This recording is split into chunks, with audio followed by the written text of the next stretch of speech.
오늘은 그래서 이어서 저는 제가 할 수 있는 섬김으로 영적인 양식을 여러분들에게 좀 공급하기를 원합니다. 오늘 지난주에 이어서 디도서 말씀을 볼 거고요. 1장 10절에서 16절입니다. 제목은 하나님을 시인하나 행위로는 부인하는 자예요. 하나님을 시인하나 행위로는 부인하는 자. 여러분 잘 아시다시피 지난주에 우리가 바울이 디도를 그레데 섬에 남겨둔 이유에 대해서 좀 말씀을 드렸습니다. 굉장히 큰 섬에 제우스 신을 섬기던 이 신의 출몰지이자 매장지이기도 한, 그래서 굉장히 자부심이 있었던 거죠. 그리스 신의 왕이잖아요. 제우스가 신 중의 신인데 그 신이 태어난 곳이고 잠들어 있는 곳이다 라고 하니까 얼마나 자부심이 대단했겠어요. 이런 섬에서 굉장히 많은 신화가 있었고, 그리고 헛된 가르침이 있었고, 또 이런 이교도 신을 섬기는 사람들이 하는 일들이 굉장히 난잡합니다. 그래서 신전에 이 섬기러 온 사람들을 맞이하는 매춘하는 여성 어떤 제사장들이 뭐 1000명 넘게 있었다, 이런 기록들도 있어요. 그레데 섬이 아니라 보통 대부분 이교도들이 그랬다는 거예요. 그러니까 이 그레데 섬은 굉장히 난잡하고 타락하고, 그리고 유흥과 그런 향락이 많았던 그러한 섬이었다라는 것을 알 수 있고요. 이 오순절에 이 복음을 듣고 구원받은 성도들이 돌아가서 그레데 섬에서 이제 교회를 시작했을 때 이러한 여러 가지 이 배경들, 그리고 어려운 환경들을 마주했어야만 했다라는 것을 우리가 알 수 있습니다. 바울과 디도, 그리고 바울과 다른 동역자들이 아마 이 섬에 여러 번 방문을 했을 거고, 그리고 지금 이 편지를 썼을 때는 로마의 1차 감옥에 이렇게 투옥됐다가 이 2차로 투옥되기 전 그 중간에 사이에 잠깐 시간이 뜨거든요. 그때 이제 바울이 나와서 아마 이 그레데 섬에 들렸을 겁니다. 그리고 디도를 남겨두고 바울은 이제 다른 곳으로 갔을 거예요. 그러면서 디도에게 편지를 쓰면서 내가 너를 남겨둔 이유는 이렇다라고 하면서 이제 정리해야 될 일들을 마무리하고, 그리고 각 성의 장로들을 세우라라고 얘기를 했었습니다. 그 목적은 무엇이냐? 결국 그 각 성에 자격 있는 일꾼들이 세워져서 바울과 디도가 했던 그 일, 바로 진리로 이 교회를 바르게 세우는 것, 성도들을 지켜내는 것, 믿음 가운데 온전히 세우는 것, 그 일을 하게 해야 했다라는 거예요. 그래서 일꾼의 자격은 간단하게 말하면 두 가지입니다. 이 하나님의 말씀을 신실하게 가르칠 수 있어야 됐고요. 그리고 그것을 살아낼 수 있어야 됐습니다. 살아내서 본을 보일 수 있어야 됐던 거예요. 그래서 이 일꾼에게 요구되는 거의 대부분의 내용이 다 성품이에요. 절제하고, 분노하지 않고, 술에 임박이지 않고, 가정을 잘 다스리고, 이 모든 것들이 본이 돼야 한다라는 얘기를 결국 하는 겁니다. 왜냐하면 그가 가르칠 내용이 이 하나님의 거룩한 말씀이니까 그것을 있는 그대로 가르칠 수 있을 뿐만 아니라 살아내서 본으로 보일 수 있어야 된다라는 것을 얘기한 겁니다. 그게 이제 장로들에게 요구된 내용이었어요. 그런데 지난주 말씀 1장 9절을 보시면 일꾼이 결국에는 성도를 섬기는 방식은 말씀으로 섬기거든요. 말씀을 말로 표현하거나 삶으로 보여주거나, 결국 이 말씀으로 성도를 섬기는데 크게 두 가지 방식이 있습니다. 말씀을 말로 하는 것과 삶으로 나타내는 것, 이 두 가지 말고 이 대상에 따라서 달라지는 두 가지 방식이 있어요. 하나는 권면이고요. 또 하나는 책망입니다. 성도의 상태에 따라서 이 일꾼은 권면할 수도 있고요. 또 말씀으로 책망할 수도 있다라는 거예요. 권면의 대상은 누구냐? 바른 교훈에 순응하는 성도입니다. 하나님 말씀을 잘 순종하고 있는 성도들은 권면이 필요해요. 이 권면의 또 다른 의미가 위로와 격려거든요. 그러니까 그런 사람들은 말씀에 잘 순종하고 싶은데 잘 안 될 때가 종종 있는 거죠. 그러면 이 일꾼들이 찾아가서 잘하고 있어, 조금 더 우리 힘내보자, 이러한 격려가 필요한 겁니다. 권면이 필요한 거예요. 그런데 또 다른 성도가 있습니다. 어떤 성도가 있냐면 그 바른 교훈을 거스르려고 하는 성도도 있어요. 자꾸 그것을 반항하려고 하는 성도가 있다는 거죠. 그러한 성도에게는 똑같이 그 말씀으로 권면하는 것이 아니라 책망하는 게 필요합니다. 이게 하나님이 원하시는 뜻인데 너는 지금 벗어나고 있다, 멀리 도망가고 있다, 이런 식으로 꾸짖어야 할 필요가 분명히 있다는 거죠. 이 일꾼의 해야 할 두 가지, 이 섬김이, 이 말씀으로 섬기는 두 가지, 그것이 바로 권면, 또 하나는 책망인 겁니다.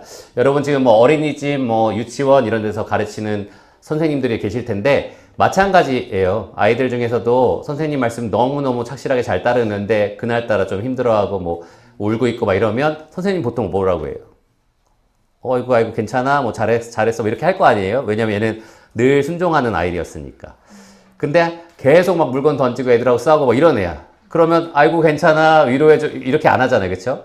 얘네는 꾸짖음이 필요한 겁니다. 그런데 미안하지만 선생님이라서 계속 쳐다보게 되는데 그 아이들을 대하는 마음은 같아요. 그렇죠? 그렇지 않아요. 우리 인간이니까. 근데 내 말은 목적이 같다는 거죠. 이 아이를 내가 없애버려야겠다는 마음으로 꾸짖는 게 아니에요. 그렇죠? 사랑하니까 꾸짖는 거고요. 사랑하니까 권면하는 겁니다. 마찬가지로 일꾼이 어떤 성도를 권면하는 것도 사랑하기 때문인 거고요. 또 어떤 성도를 책망하는 것도 사랑하기 때문인 거예요. 책망 좋아하는 사람. 나는 책망이 너무 좋아요. 막 꾸짖음을 당하는 게 너무 좋고, 그래서 유튜브로 가끔 정신 차릴 수 있는 거 막 찾아보고, 막 그런 사람이 간혹 있더라고요. 막 정신 차리게 막 공부해야 된다. 지금 막 이럴 때가 아니다. 막 아침에 일찍 일어나야 된다. 이런 어떤 자극이 되는 영상을 보는 거 좋아하긴 하는데, 그래도 인격적인 만남 가운데서 나를 잘 아는 누군가가 와서 막 꾸짖거나 이런 것들을 그렇게 달갑게 생각하는 사람은 별로 없을 겁니다. 그런데 히브리서 12장 6절에 보시면 하나님이 우리를 그렇게 징계하신대요. 주께서 그 사랑하시는 자를 징계하시고 그가 받아들이시는 아들마다 채찍질 하심이라. 그러니까 하나님이 우리를 징계하시는 이유는 사랑입니다. 하나님이 우리를 입양하신 아들, 입양하신 딸처럼 여기기 때문에 그래서 채찍질 하신다고 말씀하셨어요. 그러니까 사실은 일꾼이 성도들을 훈계하고 책망하는 이유도 마찬가지입니다. 사랑하기 때문이고요.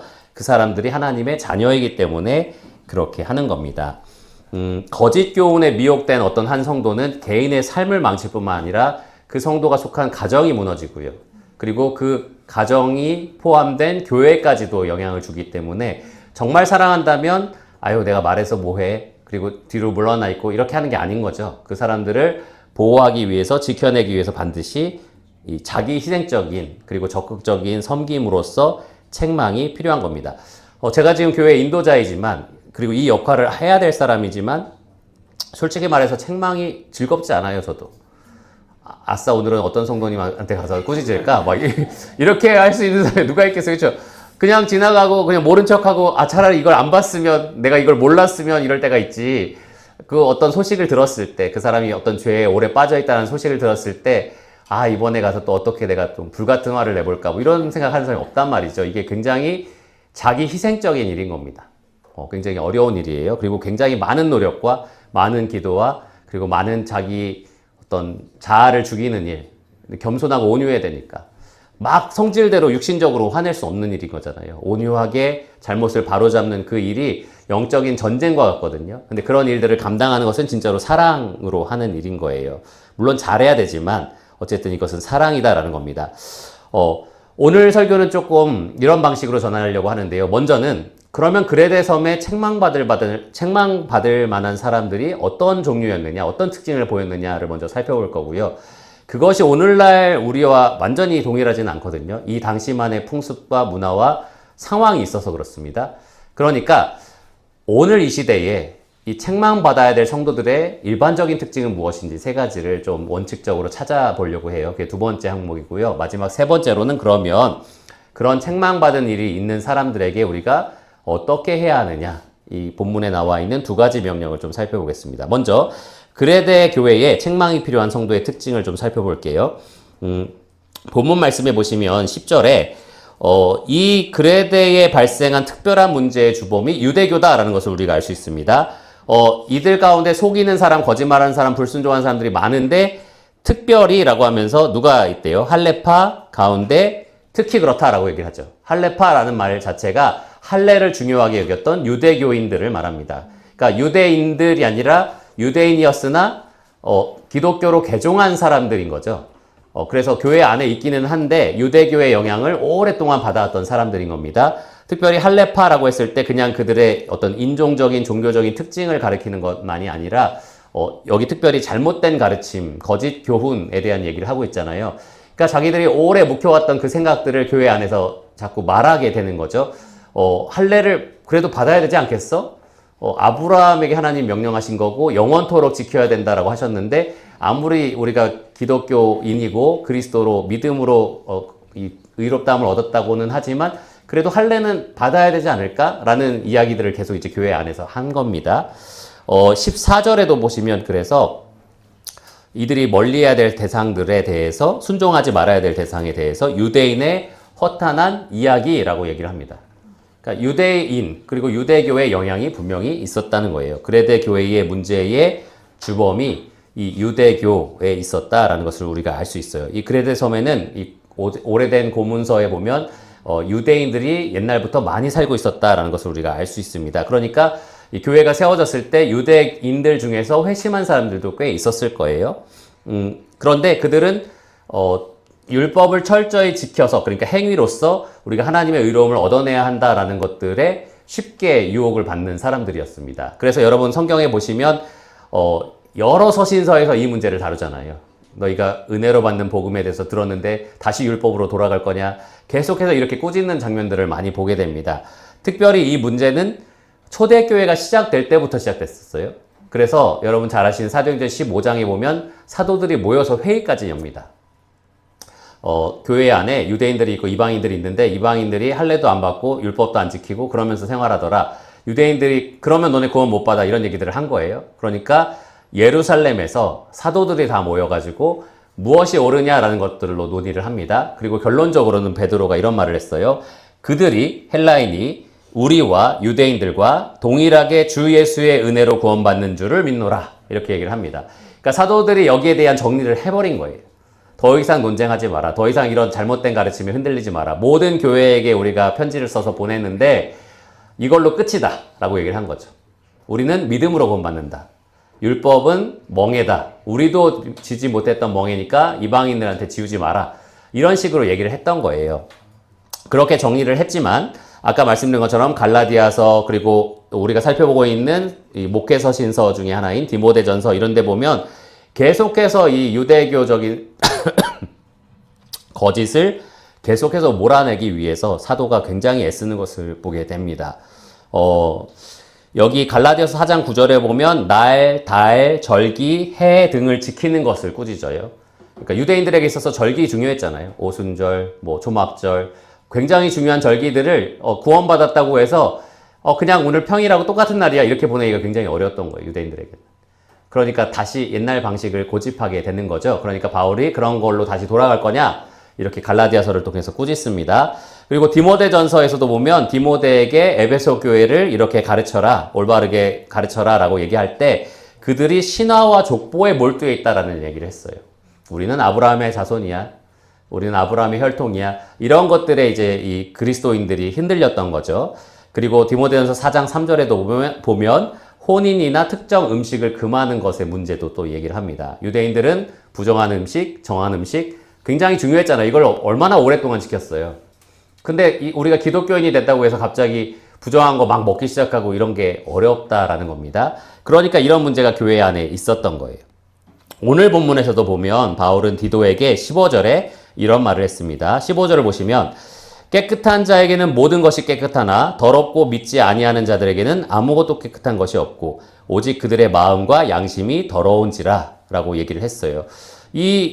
지금 이 경고의 말씀도 가만히 생각해 보시면 무엇에 대한 염려냐 하면 외형적인 것을 지켜서 깨끗해지려고 하는 것을 지금 경고하고 있는 겁니다. 뭔가를 먹지 않거나 무언가를 하지 않거나 무언가를 아니면 철저하게 지키는 것으로 나는 깨끗해졌어, 나는 그렇게 해서 깨끗해질 수 있어 라고 하는 사고가 이 그레데 섬에도 있었던 거죠. 이 교회에도 있었던 겁니다. 그런데 바울은 그것에 대해서 어떻게 반박하는 것이냐? 아니다. 마음과 양심이 그리스도의 보혈로 깨끗해진 사람들은 아무 것이나 다 깨끗하다라고 얘기를 하는 거예요. 그럼 외형적인 것들로 내면이 바뀌는 게 아니다. 내면이 오히려 복음으로 깨끗해진 사람들은 외부적인 것이 무엇이 됐든지 다 그것이 문제가 되지 않는다라고 얘기를 하는 거예요. 오히려 아무리 외부적으로 내가 깨끗하려고 노력한다 한들 그 마음과 양심이 더러운 사람, 아직 거듭나지 않은 사람들인 거죠. 그리스도의 보혈이 뿌려지지 않은 사람들에 대한 얘기입니다. 그런 사람들은 무엇이든지 다 더럽다라고 지금 이야기를 하는 겁니다. 이걸 통해서 우리가 알 수 있는 것은 이 그레데 교회에 이 침투한 이 잘못된 교훈들의 유대교의 영향이 컸다라는 것을 우리가 분명히 알 수가 있습니다. 또 한 가지 문제가 있어요. 단지 유대교만의 문제는 아니었습니다. 각각의 서신서들이 이 유대교적인 문제를 다루고 있지만 이 그레데 섬만의 특징이 하나 더 있어요. 뭐냐면 이 섬 사람들의 육신적인 이 특징, 이 본성이 이 유대교적인 거짓 가르침과 잘 버무려져 있다라는 것을 우리가 알 수 있습니다. 그래서 12절을 보시면 바울이 이런 말을 해요. 그레데인 중에 어떤 선지자가 말하되 그레데인들은 항상 거짓말쟁이며 악한 짐승이며 배만 위하는 게으름뱅이라 하니 이 증언이 참되도다. 앞에 12절은 그레데인 사람 중에 한 사람이, 그것도 이 섬 사람들이 선지자라고 추앙하는 어떤 사람이 직접 자기 주민들에 대해서 내린 결론입니다. 그것을 바울이 인용한 거예요. 이 당시보다는 600년 전에 살았던 사람인데, 이 당시에 굉장히 유명했던 시인이자 철학자예요. 에피메니데스라는 사람인데, 이 사람의 시를 지금 바울이 그대로 인용한 거예요. 이렇게 성경에는 다른 철학자나 시인의 시도 인용이 되어 있습니다. 근데 바울은 그것을 인용하면서 그 다음에 자기 말을 덧붙였어요. 13절에 이 증언이 뭐라고 했죠? 참되다. 그 사람 말이 맞아 라고 얘기를 한 겁니다. 그들이 부정할 수 없고 오히려 존중하는 이 그레데 섬 사람 중에 한 사람의 말을 인용했다가 나도 거기에 동의한다 라고 얘기를 한 거예요. 뭘 동의하느냐? 그레데인들은 첫째 거짓말쟁이다. 둘째 악한 짐승이다. 셋째 게으름뱅이다. 이렇게 지금 정리해서 얘기를 한 겁니다. 그런데 이 세 가지가 사실은 그레데 섬 사람들만의 특징은 아니고요. 모든 죄인이 가지고 있는 일반적인 세 가지 특징입니다. 조금 더 일반적으로 정리하면 첫째로는 거짓이에요. 죄인은 거짓을 사랑합니다. 진리를 좋아하지 않고요. 거짓을 기뻐합니다. 그래서 이 사람들의 특징을 쭉 이 본문에서 10절에 보시면 불순종하고 헛된 말을 하며 속이는 자라고 표현하고 있고요. 다 거짓과 관련 있는 표현입니다. 그리고 14절에서도 진리를 배반하는 사람들이라고 얘기를 해요.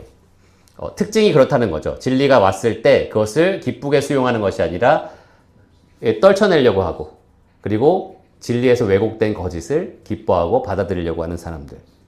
그러한 특징이 첫 번째 특징이고요. 두 번째는 쾌락입니다.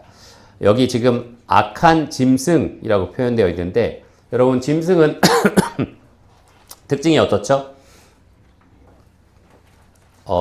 이렇게 막 귀엽게 아예 짐승 이렇게 하는 그런 게 아니라, 진짜 여러분 뒷산에 갔는데 야생 멧돼지 만났다고 생각해 보세요. 어때요? 저는 네팔 단기 선교 갔을 때 그 코끼리 등에 타고 야생 밀림에 들어간 적이 있습니다. 정말 이렇게 막 아주 편안하고 막 승차감이 좋은 그런 건 아니었는데 승차감은 아니지. 어쨌든 안락하고 편안한 그런 건 아니었는데 그래도 되게 편안하게 이렇게 갔어요. 근데 갑자기 이 코끼리가 무언가를 보고 깜짝 놀라서 전속력으로 질주합니다. 그리고 나중에는 타고 있던 우리 모두를 이렇게 땅에다가 뭉개려고 막 이렇게 막 일어서고 막 그랬었어요. 그래서 난 이렇게 죽는가? 이렇게 이제 생각됐는데, 그 코끼리가 뭘 봤을까라고 이제 물어봤더니 야생 코끼리를 봐서 그랬대요. 똑같이 코끼리인데, 얘도 코끼리고 걔도 코끼리인데 뭐가 이렇게 무서운 거야? 근데 야생 짐승은 통제가 되지 않는 거죠. 내가 지금 타고 있는 이 코끼리는 이 채찍으로 조금 치고 그러면 지가 이게 사람이 원하는 대로만 가요. 통제가 됩니다. 우리를 막 뒤로 떨구려고 해도 이렇게 쇠코챙이 같은 걸로 막 치면은 이제 아프니까, 그리고 그동안 그렇게 훈련을 받았으니까 가만히 이렇게 있습니다. 그래서 제가 사는 거예요, 지금. 근데 야생 코끼리는 안 그렇죠. 우리가 밀림 속에서 발견한 그 야생 코끼리는 만약에 내 앞에 있다면 가만히 있어. 아니고 쇠코챙이로 때린다? 바로 죽는 겁니다. 거기서 전혀 통제할 수 없는 그러한 특징을 가지고 있어요. 여기 악한 짐승이 그런 표현인 겁니다. 그럼 무슨 말이냐?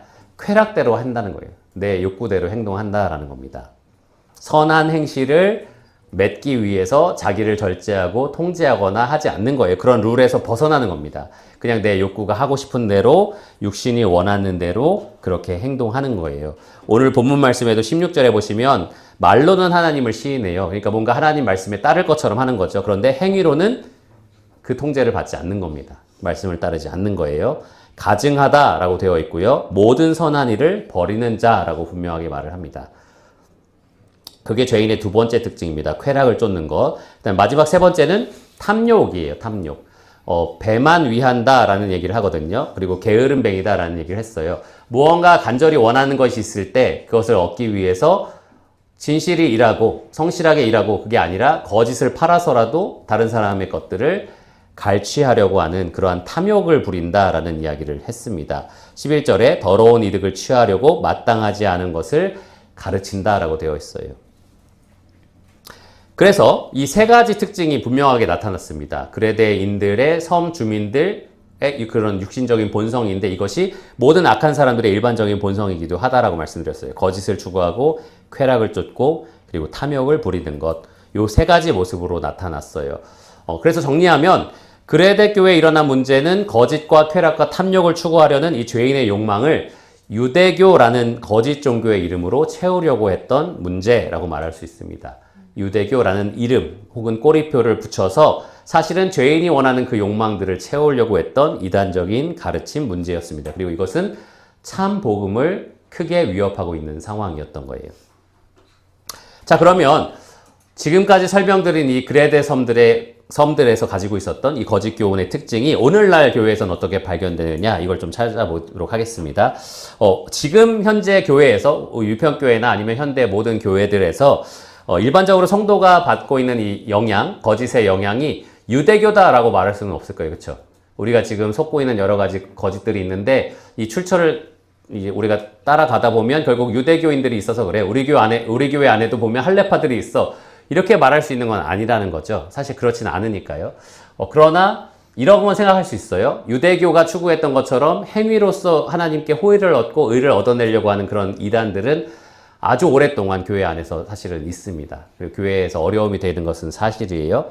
그렇지만 적어도 표면적으로는 유대인의 허탄한 이야기가 이 교회 안에 돌고 있는 것도 아니고, 그리고 헬라파 유다인의 이단적인 교훈이 이 교회를 지금 위협하고 있는 것도 사실은 아닌 겁니다. 그러나 이 사실 여러분 꼭 기억해 주세요. 모든 이단은 포장지는 다르지만 속은 같습니다. 모든 이단은 포장지는 다르지만 속은 같아요. 그래서 신종 이단이라고 이름이 붙어도 사실은 내용물은 같아요. 아주 오래된 이단들에서 똑같은 것들을 다 발견할 수가 있습니다. 어떤 면에서 같으냐? 그들은 결국 죄인의 본성을 이용합니다. 죄인이 원하는 쾌락을 채워준다고 약속을 하고요. 죄인이 원하는 탐심을 채워준다라고 약속을 해요. 그런 거짓말을 계속해서 퍼뜨립니다. 우리가 시키는 이것만 하면 너는 네가 원하는 것을 얻을 수 있어. 우리가 지금 가르치는 이것을 너희가 따르기만 한다면 네가 간절히 지금 바라는 그 모든 것들이 이루어질 거야 라는 이야기들을 하는 거예요. 그 출처나 이름표가 무엇인지는 중요하지 않아요. 예를 들어서 이슬람교를 한번 생각해 보십시오. 자살폭탄 테러를 일으킵니다. 몸에 폭탄을 붙이고 선량한 시민들 가운데 뛰어들어서 정말 아무 죄 없는 사람들을 다 죽여요. 근데 그렇게 왜 하는 겁니까? 이슬람교에서 뭘 약속하는 거예요? 그렇게 신을 위해서 자기를 희생하면 천국에 갈 수 있다라고 약속을 하는 겁니다. 근데 천국에 가면 뭐가 있대요? 제가 살펴보니까 이슬람교 남성들에게 자살폭탄 테러를 시킬 때 천국을 약속하는데 거기에는 정확하게 숫자가 기억 안 나요. 한 40명 되는 이 처녀들이 봉사하기 위해서 자기를 기다리고 있다라는 얘기를 하고, 그리고 온갖 부와 그리고 재력이 나를 위해서 기다리고 있다 이런 얘기를 하는 거예요. 가만히 생각해 보시면 지금 그레데인들이 추구했던 탐욕과 쾌락을 지금 얘기하는 겁니다. 그걸 약속하는 거예요. 그리고 그것을 위해서 너는 너의 목숨을 희생하면 돼 라는 거짓말을 퍼뜨리고 있는 겁니다. 정말 말도 안 되는 얘기를 하는 거죠. 그러나 죄인이 간절히 원하는 것을 주겠다고 약속을 하는 거예요. 이런 대중적인 종교, 이슬람교가 세계 종교 중에 하나니까 이런 종교 말고 불교도 마찬가지죠. 결국 몇 번씩 절하고 몇 번씩 수행하고 하면은 원하는 것이 이루어진다. 똑같은 내용입니다.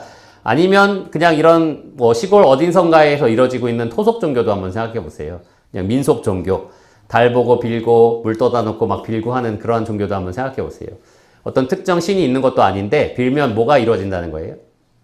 내가 간절히 원하는 것이 이루어진다라는 겁니다. 결국 모든 이단이 마찬가지예요. 포장지는 다릅니다. 그런데 속은 똑같아요. 내가 원하는 그 욕구를 채워줄 수 있다. 내가 원하는 그 쾌락을, 탐심을 우리가 채워줄 수 있다라고 약속하면서 그들이 말하는 거짓을 따르게 만드는 겁니다. 그래서 이런 측면에서 오늘날 교회 안에 책망이 필요한 성도는 출처나 근원이 무엇이든지 간에 이 거짓에 더럽혀진 마음과 양심을 가지고 살고 있는 거예요. 그래서 다음과 같은 세 가지 특징을 반드시 보이게 되어 있습니다. 그래서 여러분 스스로 한번 점검해 보세요. 첫 번째로는 불순종하는 특징을 보입니다.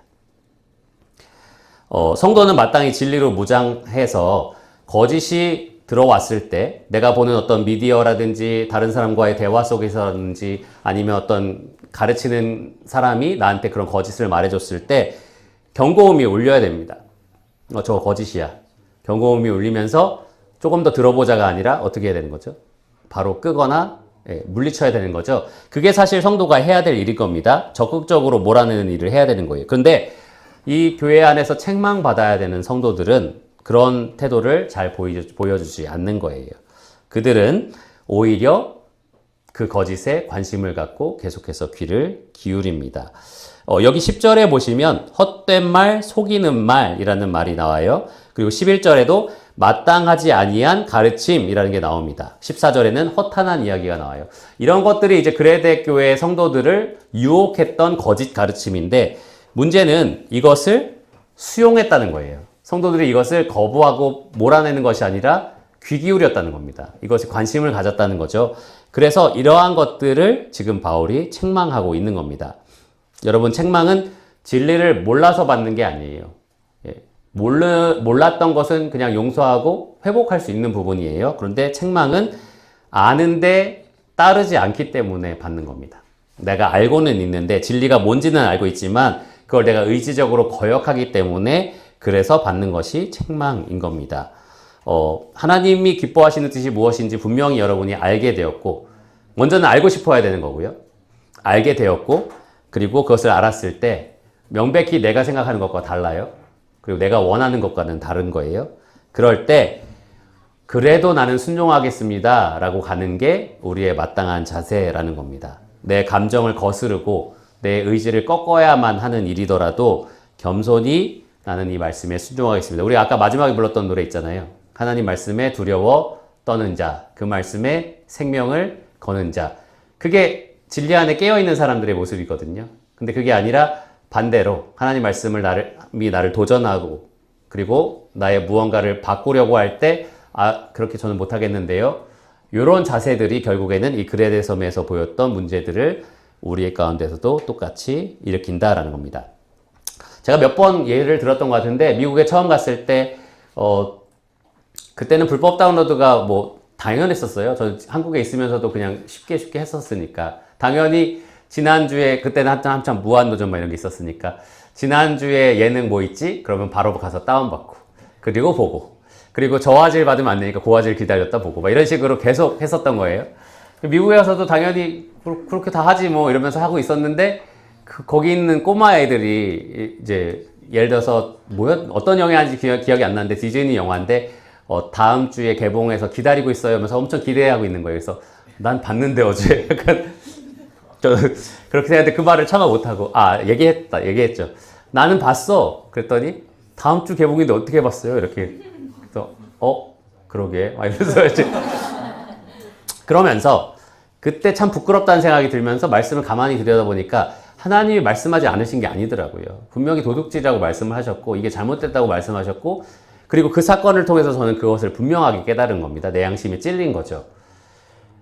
제가 그래서 그걸 어떤 친구랑 나눴어요. 난 그렇게 느꼈어. 정말 그렇더라. 내가 말씀을 공부한다고 여기 이 나라에 와서 이렇게 말씀을 연구하고 있는데 실제 내 삶에서는 이거를 그냥 허용하고 있더라. 이렇게 얘기를 한 거예요. 근데 그 친구가 저한테 네 말 뭔지 알겠고 네가 말하는 거 성경적으로 맞다는 거 다 알겠는데 난 그렇게 안 할 거야. 그렇게 못 하겠어. 왜냐면 이 누리고 있는 유익이 너무 크기 때문에 그걸 포기할 수는 없을 것 같아. 이렇게 얘기를 하는 거예요.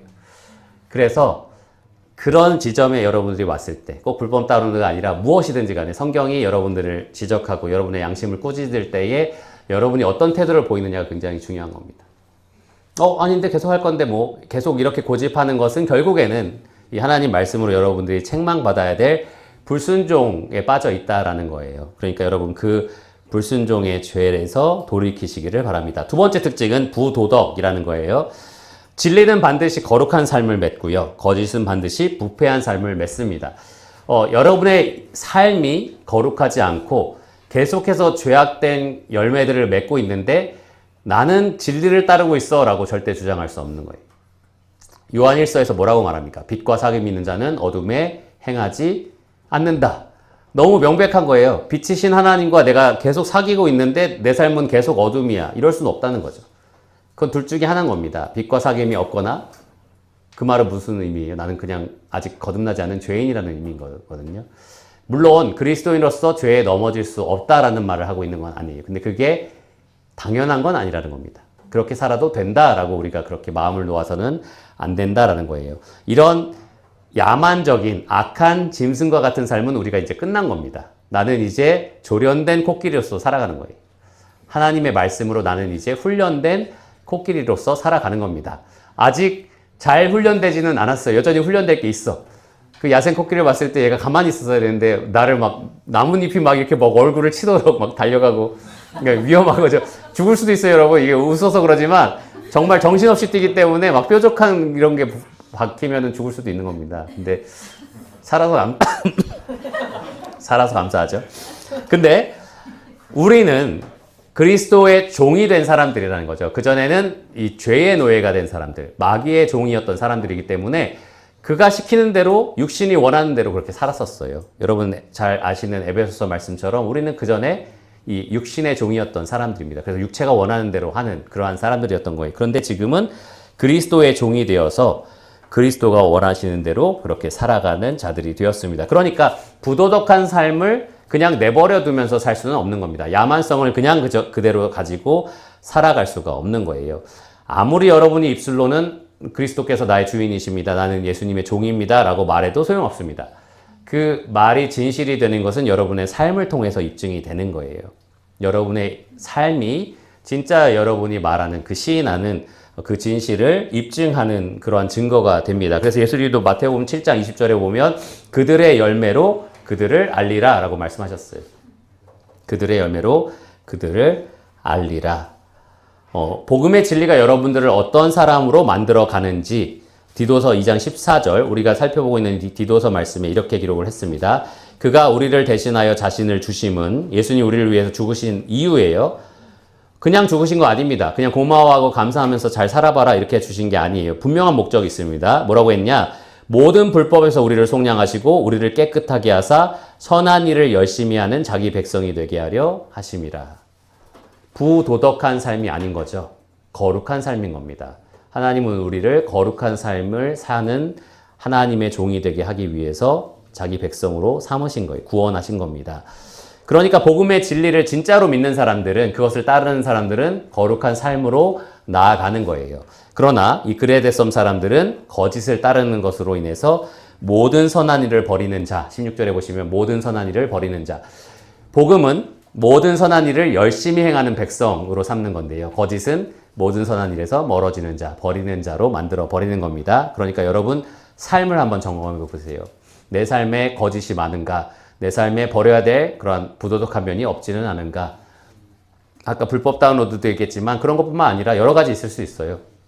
남자 여자 가릴 것 없이 요즘에는 그런 음란물이 될 수도 있고 내 입에서 자꾸 말하는 어떤 불평이나 불만이 될 수도 있고 어떤 특정 대상이 너무 믿고 그리고 용서가 안 되는 문제가 될 수도 있고 하여튼 계속해서 반복적으로 내 삶에서 맺고 있는 그 부도덕한 삶의 특징들을 어쩔 수 없다라고 그냥 내버려 두시는 게 아니라는 거죠. 복음을 따르면 하나님께서 여러분 삶에서 그런 것들을 제거해 가실 겁니다.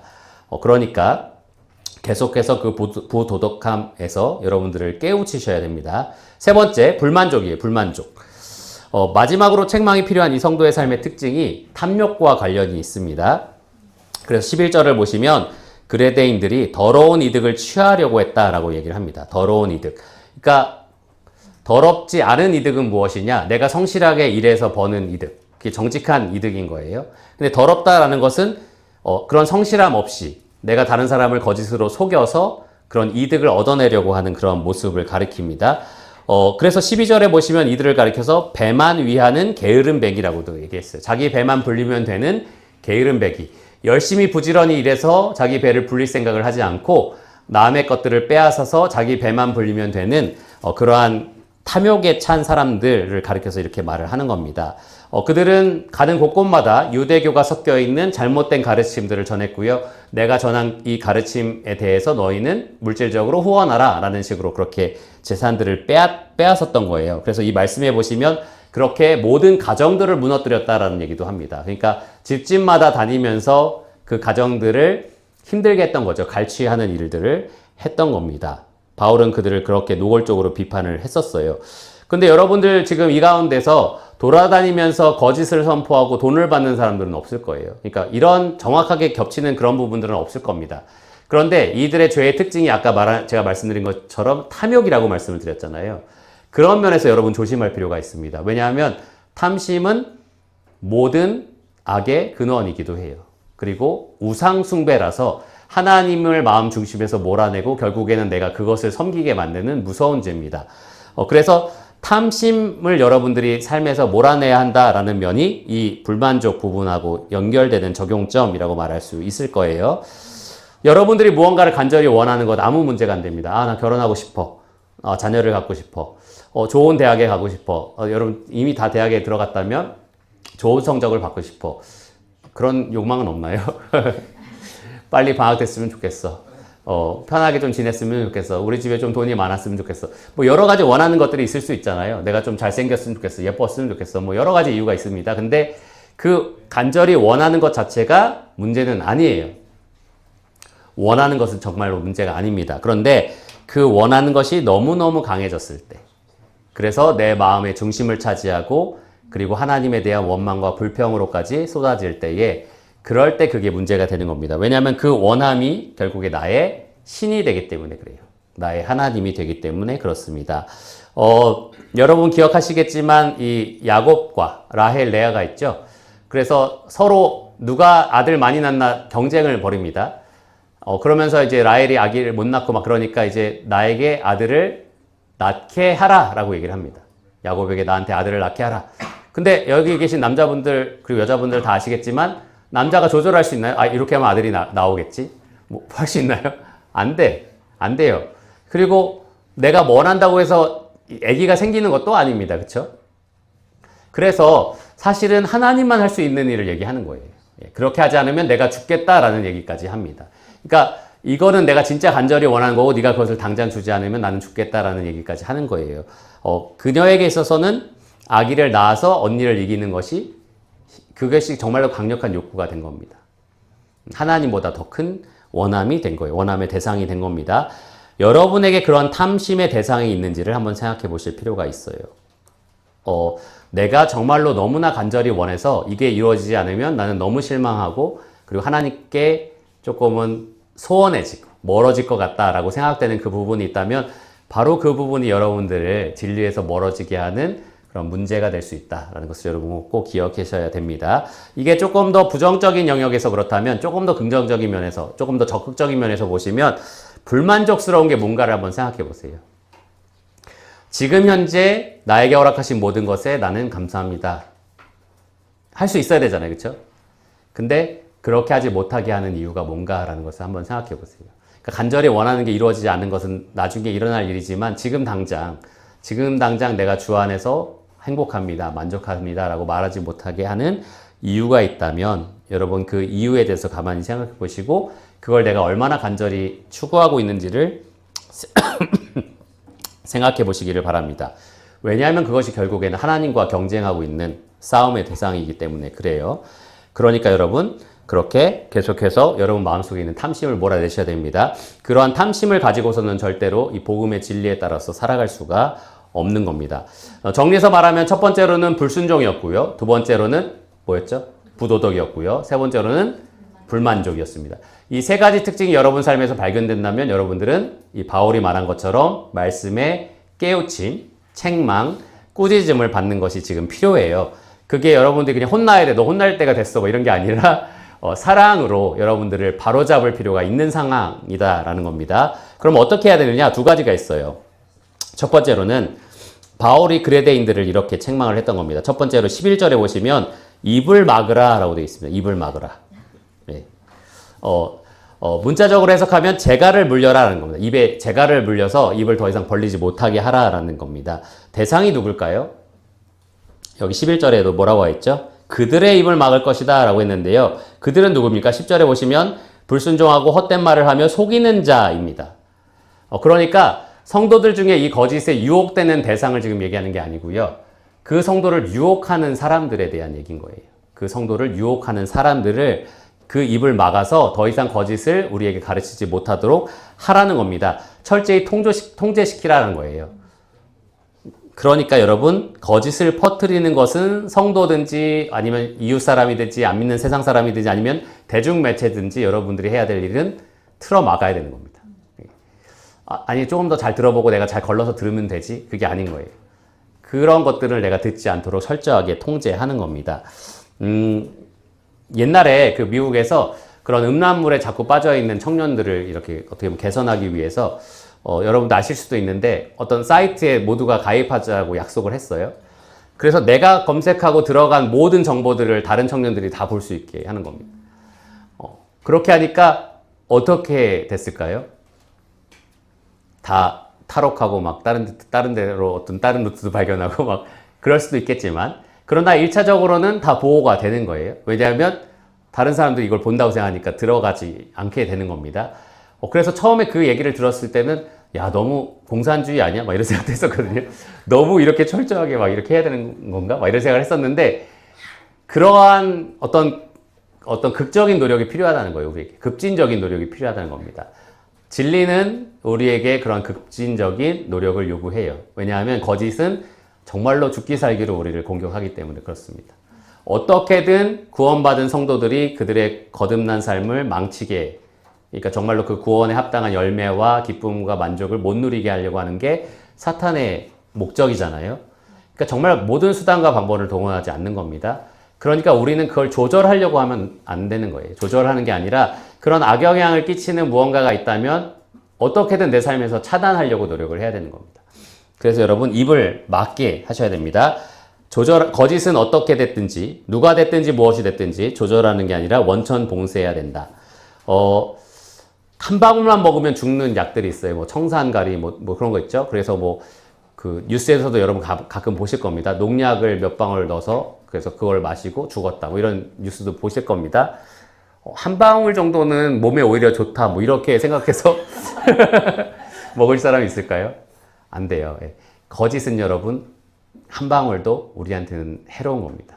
독소인 거예요. 그러니까 어느 정도 세상에 이 정도 흘러가는 것은 나는 알 필요가 있어. 뭐 이런 식으로 자꾸 우리가 조금은 들으려고 하고 조금은 알아야 된다고 생각하거든요. 근데 그런 것들을 여러분 철저하게 막으시고요. 진리에서 멀어지게 하는 것이 무엇이든지 그것을 반드시 멀리 하시기를 바랍니다. 두 번째로는 어미 꾸짖으라 라는 13절의 명령이에요. 어미 꾸짖으라. 여기 꾸짖다로 번역된 이 명령어가 9절에 이 일꾼들에게 요구된 책망하라라고 같은 단어입니다. 일꾼들에게 이 바른 교훈을 거스르는 사람들을 책망하라라고 지금 명령하고 있는데, 똑같은 이 꾸짖다라는 단어가 여기 사용이 된 겁니다. 그러니까 대상은 거짓을 퍼뜨리는 어떤 출처가 아니라 그것에 영향을 받는 성도인 거죠. 그것에 이제 미혹된 성도들을 말하는 겁니다. 그래서 이들을 꾸짖는 목적이 14절, 13절에 분명히 나와요. 13절에서는 믿음을 온전하게 하기 위해서다. 그들의 믿음을 바로 세워주기 위해서 꾸짖어야 된다. 그리고 14절에서는 그 온갖 거짓말을 따르지 않게 하기 위해서 꾸짖어야 된다라고 이야기를 하는 겁니다. 여러분 삶에서 불순종과 부도덕과 불만족의 특징을 보인다면 여러분에게는 이런 꾸짖음이 지금 필요한 상황이에요. 그래서 사실은 청년회 마치고 분반 시간에 서로를 꾸짖어 주세요 이런 질문을 좀 해보려고 했는데 너무 상처받고 집에 갈 것 같아서 자기가 자신을 꾸짖는 시간이 좀 됐으면 좋겠어요. 나는 이런 면에서 더 혼나야 된다. 나쁜 말로 하면 그런데 사랑으로 질책을 받을 필요가 있다. 이런 식으로 이제 좀 얘기가 됐으면 좋겠습니다. 그러한 권면이 우리에게 필요해요. 여러분의 믿음이 복음의 굳건히 서 있으려면, 그리고 하루에도 수십 번, 수백 번 내 머릿속을 들어갔다 나갔다 하는 이 온갖 거짓으로부터 여러분의 영혼을 보호하려면 여러분들은 진리로 여러분들을 꾸짖고 깨우치고 그리고 채찍질하는 것이 반드시 필요합니다. 교회 일꾼이 존재하는 것은 그 일을 여러분들에게 하라고 하나님께서 세우신 거예요. 우리가 앞서 본문에서 살펴본 것처럼 일꾼들은 그 일을 말씀으로, 사랑으로 하기 위해서 세워졌습니다. 그런데 일꾼만 하는 게 아닌 겁니다. 제가 가끔 나랑 좀 얘기 좀 하자 이러면 좀 떨리죠?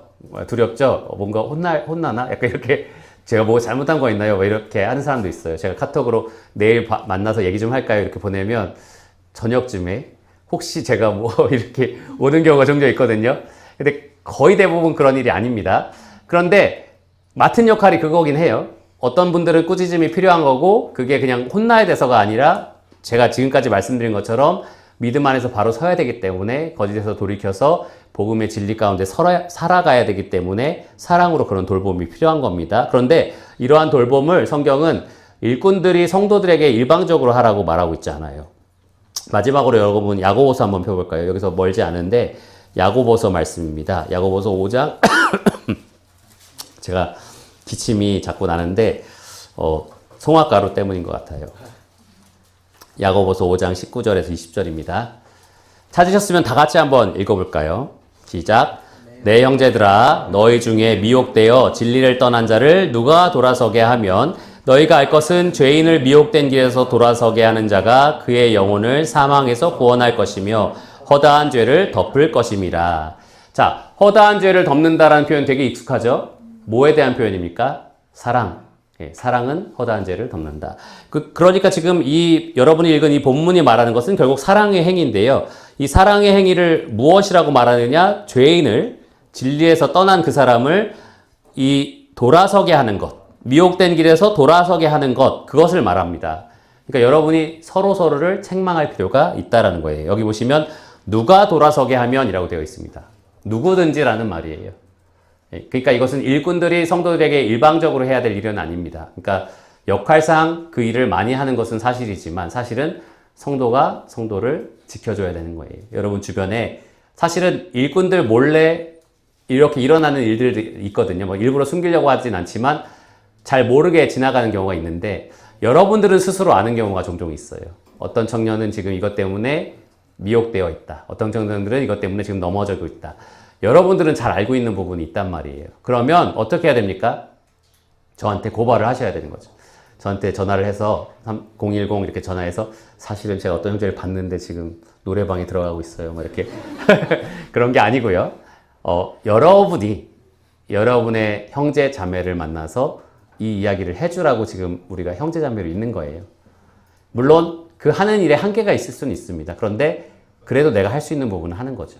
내가 그 사람을 미혹된 그 사람을 진리로 다시 돌아서게 하는 것, 그 사람을 구원하는 일이고요. 사랑의 행위인 겁니다. 그러니까 여러분 서로에게 그러한 존재가 되어 주셔야 됩니다. 우리 교회가 이 지체로서 한 몸을 이루고 있는 것은 사실 서로를 그렇게 진리로 지키라고 있는 거고요. 때로는 서로에 대한 그런 꾸짖음이 필요합니다. 책망이 필요해요.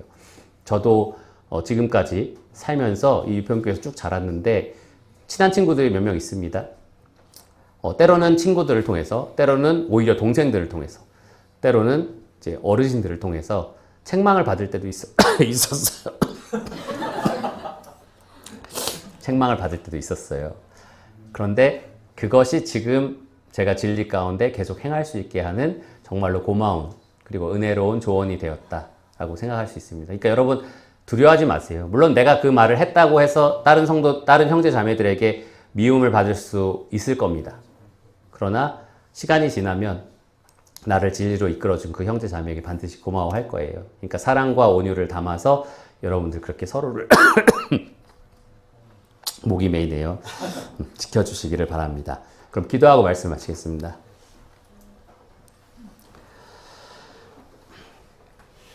하나님 감사합니다. 오늘 주신 이 말씀을 통해서 그레데 섬 교회 성도들이 얼마나 이 거짓 교훈에 크게 흔들리고 또 위협을 받고 있었는지, 또 그들을 바울이 얼마나 애타는 마음으로 바라보고 디도를 통해서 또 일꾼을 세워서 그들을 어떻게 책망하고 바로잡아 주어야 할 것인지 권면하는 이 본문을 주심에 참으로 감사를 드립니다. 이것을 통해서 우리가 오늘날 어떻게 거짓에 흔들리고 또 유혹을 받는지 배울 수 있게 하시고, 또 어떻게 우리가 진리로 서로를 붙들어주고 또 책망하면서 믿음을 온전히 세워줄 수 있는지 가르쳐 주심에 감사를 드립니다. 하나님, 우리가 서로에게 형제를 지키는 자, 또 자매를 지키는 자로서 이 교회에 있습니다. 우리가 진리의 검, 성경을 가지고 있고요. 또 그 말씀을 통해서 서로를 세워주고 또 회복시켜주는 역할을 하고 있습니다. 우리가 담대히 그리고 사랑으로 또 온유함으로 서로에게 그러한 귀한 동역자들이 되어서 서로를 진리 가운데서 바로 서는 일을 잘 감당할 수 있도록 우리에게 담대함과 또 지혜를 주시고 하나님의 진리의 말씀으로 우리를 붙들어 주시기를 간절히 기도합니다. 모든 것을 예수님 이름으로 감사하며 기도드렸습니다. 아멘.